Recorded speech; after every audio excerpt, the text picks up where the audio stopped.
اسی لیے یہ حکم ہے کہ با جماعت نماز پڑھو،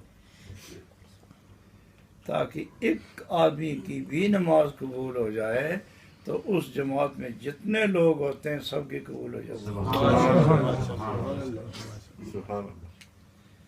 کیونکہ اللہ تعالیٰ چن چن کے نمازیں نہیں لیتا، وہ اکٹھی لیتا ہے.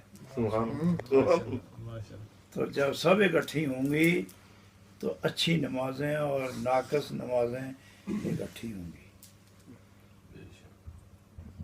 بہت سبزی فروش ہوتے ہیں نا، ادھر تو نہیں، ادھر تو خیر چالان ہو جاتا ہے، یا عرب کے علاقے میں، پاکستان میں تو ناقص سبزی نیچے رکھ دیتے ہیں، اچھی تازہ اوپر رکھ دیتے ہیں، تو وہ ساری تول کے بیچ دیتے ہیں. گھر جا کے پتہ لگ جائے ہوا گیا.